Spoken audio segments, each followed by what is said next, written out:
नमस्ते दोस्तों, स्वागत है आप सबका फिर से नए ब्लॉग में। तो दोस्तों कैसे हो? उम्मीद करते हो सभी अच्छे होंगे और मेरी हालत चल रही है ठीक ठाक। दोस्तों बहुत दिनों से एक कमेंट बहुत बार आया जा रहा था, तो मैं सोचा क्यों ना फाइनली उसका एक मैं वीडियो बना के पोस्ट कर दूं ताकि आप लोगों को अच्छी तरह से समझ में आ जाए। वो कमेंट ये है, मेरे से बार बार पूछ रहे थे कोई कि दीदी आपके पति ने आपको इतना ज़्यादा तकलीफ दिया, आज भी आप उस इंसान की वजह से इतना ज़्यादा तकलीफ़ों से गुजर रही हो, उसके बावजूद भी जब भी उनका कॉल आता है आप कैसे रिसीव कर लेती हो, कैसे बातें कर लेती हो, जबकि आपको तो उसने बर्बाद कर दिया है। तो मैं सोचा कि एक दिन की कोई बात नहीं, दूसरे दिन कोई बात नहीं, लेकिन कोई बार-बार ये सवाल करे तो उसका जवाब देना भी ज़रूरी हो जाता है, क्योंकि जब मैं आप लोगों के साथ में सुख की बातें, दुःख की बातें हर घड़ी, हर पल जो है शेयर करती हूँ, तो इस सवाल का जवाब मैं दे ही देती। ये बात सच है, मेरे पति ने सिर्फ मेरे ज़िंदगी बर्बाद नहीं की, मेरे दोनों बच्चों का ज़िंदगी, फ्यूचर वगैरह सब कुछ उन्होंने बदनाम कर दिया है। मेरे बच्चे को इस उम्र में बहुत कुछ झेलना पड़ रहा है, हालाँकि मेरे बच्चों को ये पता नहीं है कि वो क्या झेल रहा है। जब वो बड़े हो जाएंगे ना, 15-16 साल का है, तो उन्हें समझ में आएगा। जो मेरे बच्चे इंतज़ार करते हैं आज भी शाम को, मेरे बच्चे जो दिल से उस इंसान को प्यार करते हैं, उन्हें तब समझ में आएगा जब वो थोड़ा सा बड़े हो जाएंगे। मैं जो भी कुछ करती थी पहले, अपने बच्चों के लिए समझौता करती आई हूँ, और आज मैं जो भी कुछ करती हूँ अपने बच्चों के लिए ही कर रही हूँ। और ज़िंदा अगर हूँ तो इन्हीं की वजह से हूँ, नहीं तो ज़िंदा रहने का मेरा कोई दूसरा वजह नहीं है। मेरे सासू ने मुझे कुछ दिया नहीं था, लेकिन उन्होंने जितने दिन मेरे साथ टाइम स्पेंड किया ना, उसमें उन्होंने मुझसे एक अजीब सा प्यार, एक अजीब सा लगाव क्रिएट किया था, जिसकी बदौलत है ना मैं अपने पति के प्रति आज भी झुका हुआ है। अगर मैं कॉल रिसीव करती हूँ ना तो मेरी सासू की याद आती है, और जैसा भी था उनके घर का माहौल, उस माहौल का याद आती है। मुझे पता है मैं इस जगह पर गलत हूँ, लेकिन फिर भी मुझे याद आती है अपनी सासू की।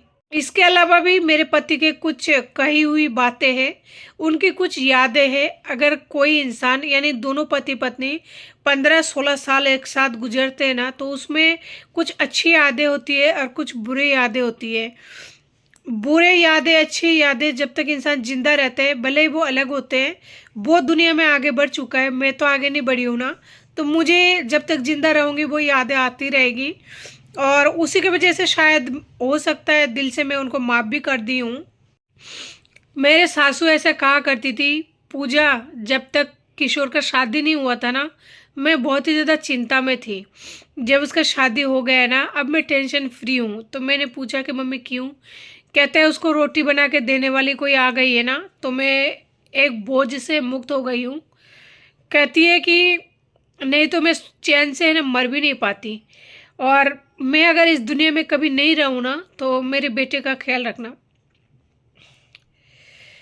अब वो तो माँ थी, उन्होंने जो भी कुछ मुझे समझाए, मुझे कहा, उनका फ़र्ज़ था, उनका दिल था। उन्हें भी नहीं पता था कि उनके बेटा आगे जाके ऐसा कुछ करेगा। जिस पूजा से आप विनती कर रही हो, उस पूजा को वो किसी दिन छोड़ देगा और वो मूव ऑन करके चला जाएगा। तो मेरी सासू की जो ये बातें हैं ना, मुझे कहीं ना कहीं आज भी याद दिलाती है कि हाँ, मुझे उस इंसान को चोट नहीं पहुँचाना, मुझे उस इंसान के बारे में बुरा नहीं सोचना, चाहे उसने मेरे साथ बुरा क्यों ना कर दिया हो, चाहे उसने मुझे बीच मझधार पर छोड़ दिया हो, मेरे साथ बहुत ही गंदा किए हो, मेरे बच्चों के साथ बहुत ही गंदा किए हो, लेकिन मुझे मेरी सासू की रोते हुए ना चेहरा याद आ जाती है।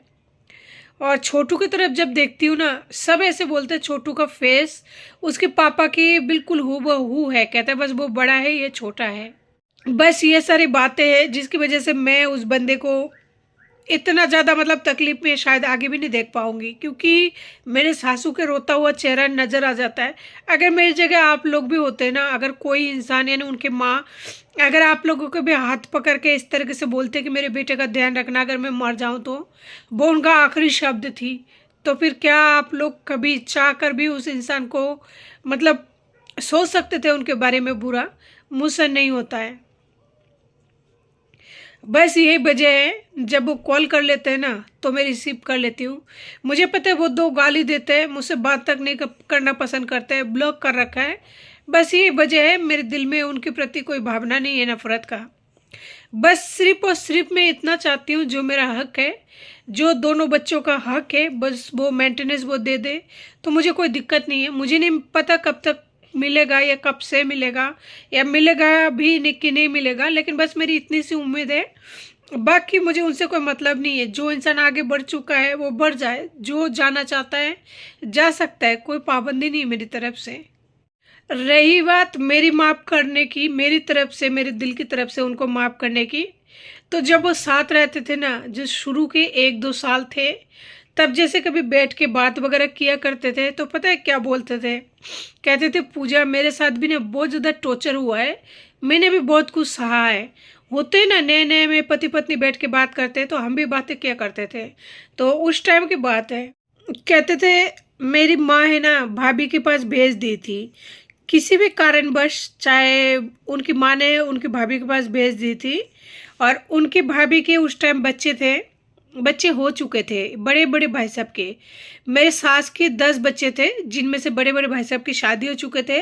मेरे पति सबसे छोटे छोटे थे, तो उस टाइम वो एज बताते हैं 7-8 साल के ऐसा कुछ होंगे। तो वो ऐसे बोलते थे कि जैसे मैं उनके पास रहने के लिए गया ना, तो मेरे भाभी पियर से अपनी भाई ला कर रखी थी, यानी भाभी जी के भाई उनके साथ में रहते थे। तो कहते थे वो खाना वगैरह है ना उनको अच्छे अच्छे देते थे, और जैसे रात को सब सोते टाइम दूध लेते थे, मुझे कभी नहीं दिया करते थे। और जैसे उनका भतीजा, यानी किशोर जी का जो भतीजा, भाभी के उस टाइम बच्चे हो रखे थे, तो कहता है तो उसको वो दूध वगैरह देते थे। उसके बाद में जो दूध बच जाता था तो ऊपर रख देते थे। कहता है मैं गलती से अगर मैं कभी पी लेता था ना, कि मुझे इतना पिटाई होता था, इतना पिटाई होता था कि मेरी हालत ख़राब हो जाती थी। ऐसे बातें बताया करते थे। और जब मेरी शादी हुई, उस टाइम मैंने अपनी आंखों से देखा, किशोर जी का जो एक दूसरा भाई है, उनकी माताजी उस टाइम विधवा थे जब मेरी शादी हुई थी। तो किशोर जी का जो दूसरा भाई है, वो उनकी बहनों के पास रहते थे, अपनी मर्जी से रहते थे, लेकिन जो भी कुछ कमाते थे ना, बोलना तो नहीं चाहिए लेकिन ये बात हकीकत है, वो सारे कमाई वो लोग रख लेते थे। और कभी भी कोई बात हो जाती थी तो इनका भाई क्या करते थे, दूसरे बहन के पास चल जाते थे, वहाँ पे भी जब तक रहे, कमाई वगैरह किया तो वहाँ पे दे देते थे। इस तरीके से ये लोग बड़े हुए। जो कमाते थे तो बहनों को दे दिया, जो काम करते थे तो भाभीियों के पास काम किया, तो इनको कुछ मिला नहीं था। बहुत ही तकलीफदायी इनका भी मतलब गुजारा था। लेकिन उसका जो भाई है, उनका चाहे बर्ताव कैसा भी हो मेरे प्रति, अपनी पत्नी के साथ में उनका अच्छा व्यवहार है, वो खुश है, ठीक है, कोई मतलब नहीं है मुझे उनके लाइफ से। बस एक बात है कि इनको सबने लूटा, और मेरे पति के साथ भी यही था। मेरे पति भी एक बहन के पास रहते थे, तो जो भी काम वगैरह करते थे सारे पैसा बहन के हाथ में देते थे। उनको क्या मिला? कुछ ही नहीं मिला। और खाते टाइम उनको एक बूंद तक दूध की नहीं दी जाती, ना दही की दी जाती थी। ये सब बातें उस टाइम मुझसे शेयर किया करते थे। तो जब मैं उनके प्रति कोई भी कार्रवाई करने के लिए सोचती हूँ ना, तो मुझे 100 बार याद आती है वो बीती बातें, कि किसी ज़माने में वो इंसान मुझे अपनी दुख भरी बातें सुनाई कि उनके साथ भी बचपन जो है बहुत ही बुरा बीता, अच्छा नहीं बीता। उनकी बहनों ने, उनकी भाभीयों ने, सबने उनके साथ में बहुत बुरा बर्ताव किया। तो भले ही वो मेरे साथ कुछ दिन रह के गए, चाहे वो यादें अच्छी हो चाहे बुरा हो, वो उनका विचार था। उनके साथ इतना बुरा होने के बावजूद भी उन्होंने मुझे नहीं समझा, मेरे सच्चा प्यार को नहीं समझा, मेरे तकलीफ़ों को नहीं समझा। उन्होंने वही किया जो उनके घर वाले, उनकी भाभी, उनकी बहनें उनके साथ में किया, उन्होंने वही मेरे बच्चों के साथ में किया। शायद मेरे नसीब में यही लिखा था। तो यही वजह है, मेरे पति जब भी फ़ोन करते हैं ना, मैं उठा लेती हूँ बेझिझक। पता है क्यों? मुझे याद आती है कि उनकी घर वालों ने उनके साथ ऐसा किया, उनकी मतलब क्या बोलूँ, बहनों ने ऐसा किया, सब ने किया। उन्होंने मुझे ठुकरा दिया क्योंकि मैंने उससे प्यार किया था, बेस्वार्थ निस्वार्थ। और मैं उनके साथ शायद कभी ऐसा ना कर पाऊँ कि उनको क्षति ना पहुंचा पाऊँ। क्षति का मतलब, अगर उनको कभी ये जो 498A का जो केस लगा हुआ है, अगर उनको कभी कुछ हो जाता है सजा वगैरह, तो शायद मैं नहीं करवा पाऊँ। शायद ये मेरा कमजोरी हो, या बेवकूफ़ी कह सकते हैं, या कुछ भी कह सकते हैं। मुझे कोई दिक्कत नहीं है, लेकिन मेरा स्वभाव कुछ ऐसा ही है।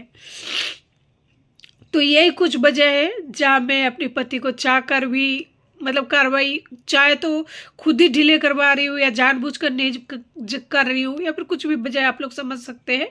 उन्होंने भी अपने लाइफ में बहुत कुछ सहा। मुझे लगा नहीं था कभी वो मेरे बच्चों के साथ में मेरे साथ में ऐसा कुछ करेगा, क्योंकि मैंने सुना था जिनके साथ में गलत होता है वो कभी दूसरों के साथ गलत नहीं करता।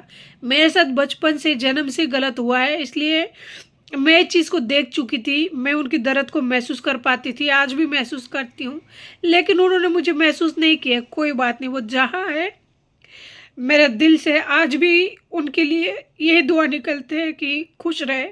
लेकिन मुझे 101% पता है कि वो अपना टाइम को वेस्ट कर चुके हैं और टाइम का मिसयूज़ कर रहे हैं, क्योंकि जो इंसान अपनी गृहस्थी बच्चे सब कुछ छोड़कर दूसरी औरत के पीछे जाता है, पूरे संसार को ज्ञात है कि दूसरी औरत के पीछे जाने से कोई भी इंसान, चाहे वो मेल हो फीमेल हो, कभी खुश नहीं रह पाया है। तो खुश तो वो भी नहीं रहेगा, चाहे आज नहीं तो 10 साल बाद में। मेरे साथ 16 साल रहा है ना, तो उसके साथ 10 साल रहे तब उसको पता लगेगा। लेकिन 10 साल में मेरे बच्चे बड़े हो जाएंगे, शायद तब मुझे उनका कमी महसूस ना हो जैसे कि आज हो रहा है। लेकिन नफरत तो शायद तब भी नहीं कर पाऊंगी मैं, जैसे कि आज नहीं कर पा रही हूँ, और मैं सोचती भी नहीं हूँ। लेकिन वो जो पैसा कमा के उस तरफ जो भी खर्चा वगैरह कर रहा है ना, जो भी पैसा का बर्बादी कर रहा है, आज पैसे की वजह से मेरा बच्चा ट्यूशन नहीं जा रहा है, स्कूल नहीं जा रहा है, उनका डाइट में पूरी तरह से नहीं दे पा रही हूँ। तो अगर भगवान है, परमात्मा अगर है ना, तो कभी ना कभी इंसाफ होगा। टाइम लगता है हर चीज़ में, तो भगवान के घर में तो पूरे संसार का ठेका लिया हुआ है, वहाँ पे भी टाइम लगेगा। मैं इंतज़ार कर रही हूँ और एक माँ इंतज़ार कर रही है। अगर मैंने सच्चे दिल से उनसे प्यार किया ना, अगर मेरी किसी इंसान के साथ कोई गलत संबंध नहीं है, तो मुझे एक ना एक दिन इंसाफ जरूर मिलेगा। मेरा बच्चा जो झेल रहा है उसे इंसाफ जरूर मिलेगा, यकीन है मुझे। तो आशा करती हूँ जिन्होंने भी ये कमेंट किया था कि मैं क्यों उतारती हूँ अपने पति का फ़ोन, इतना मेरे साथ गलत होने के बावजूद भी आपको रिप्लाई मिल गया होगा। मुझे आपके कमेंट का बुरा नहीं लगा, बस ये कहने में थोड़ा सा आंखों से आंसू छलक गए। पता है क्यों? वही बात है कि बातें याद आ जाती है। कभी उस बंदे ने कहा था कि मेरे साथ इतना ज़्यादा टॉर्चर हुआ है, और वही इंसान मुझे इस हाल में छोड़ के चले गए। क्योंकि इस हाल में छोड़ के गए, मुझे इस बात का दुख नहीं है, इस बात का दुख है कि वो जानबूझ कर छोड़ कर गए। उसको पता है ना, तो मेरी कोई भी फैमिली नहीं है, कोई फैमिली मेंबर नहीं है, कोई सपोर्ट करने वाला नहीं है, उसके बावजूद भी उसने छोड़ा। इस बात का दुख है। तो बस बातों को और ज़्यादा नहीं बढ़ाऊंगी, क्योंकि इंसान के लाइफ ऐसा है ना, उसके साथ पता नहीं क्या कुछ होता है। अगर फैमिली सपोर्ट नहीं करता ना, तो बहुत कुछ होता है। तो आज की वीडियो में यहीं पे लेती हुई इजाज़त। नमस्ते।